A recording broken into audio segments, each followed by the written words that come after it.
आहे. माननीय मुख्यमंत्री महोदयांनी स्वतः विधानसभेमध्ये जेव्हा विधानसभेमध्ये हा विषय गाजला, मोठ्या प्रमाणामध्ये सदस्यांनी हा विषय सभागृहातल्या दोन्ही बाजूच्या म्हणजे अशी पहिली वेळ आली की दोन्ही बाजूच्या सभासदांचं एकमत झालं आणि मग त्यावर मान्य जिल्हा पोलीस प्रमुख जे तुषार दोषी आहेत त्यांना रजेवर पाठवण्यात आलंय अशी एक माहिती समोर आली आहे. नेमका काय प्रकार आहे तुम्हाला काय माहिती नाही? बघा, मी आपण बघितलं आत्ता बाहेर आलोय सकाळपासून. मी घरीच होतो काल आणि सकाळी मला देखील तुमची जशी माध्यमांची सूत्र असतात तसं आमच्याही काही सूत्रांनी सांगितले की सातारा एसपीनं आजपासून सक्तीच्या रजेवर पाठवलेला आहे. आता मला माहिती घ्यावी लागेल कारण शेवटी आज वर्किंग डे पहिला दिवस आहे. मी माझ्या मंत्रालयीन कार्यालयाला सूचना देतो की बाबा काय नेमकी वस्तुस्थिती आहे त्याची माहिती घेऊन मला सांगा. पण त्यांना रजेवर सक्तीच्या रजेवर पाठवले हे तर आता माध्यमांच्या मध्ये सुद्धा येतंय आणि मला वाटतंय म्हणजे मला जी माहिती मिळाली सकाळी ती काय कार्यालयामध्ये नाहीत साताऱ्याच्या आणि त्यांना मुख्यालय सोडून जायची परवानगी मिळालेली आहे असं मला माहिती मिळालेली आहे.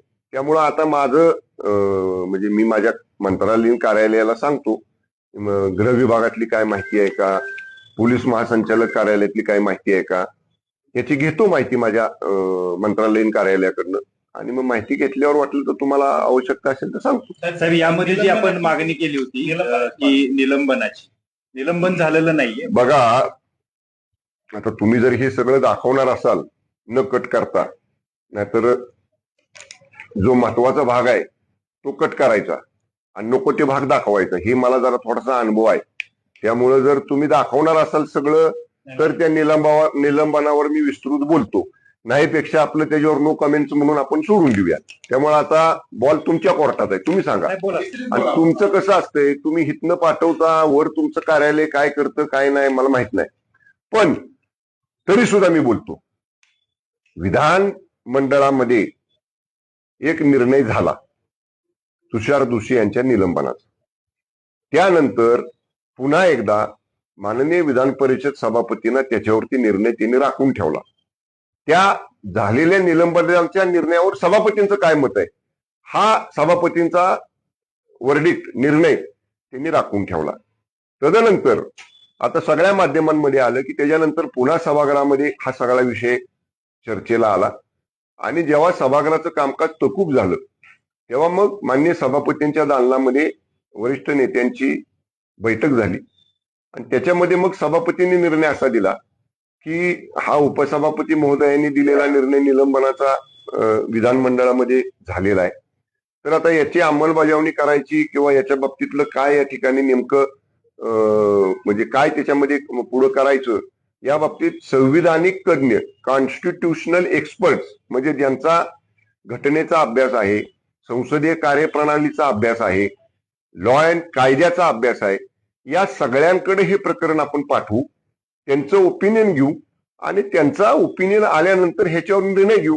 त्यामुळं आज माझ्या माहितीनुसार उपसभापतींचे निर्देश पारित झालेले आहेत, पण त्यावर माननीय सभापतींचे निर्देश हे लॉ अँड ज्युडिशरीचं आणि संसदीय म्हणजे कॉन्स्टिट्यूशनल एक्सपर्टच्या ओपिनियनसाठी प्रलंबित आहेत.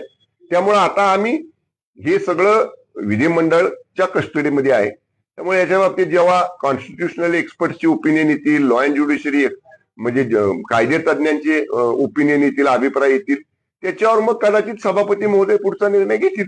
याची चौकशी सुरू आहे? नाही, चौकशी तर डिक्लेअर केलेलीच आहे.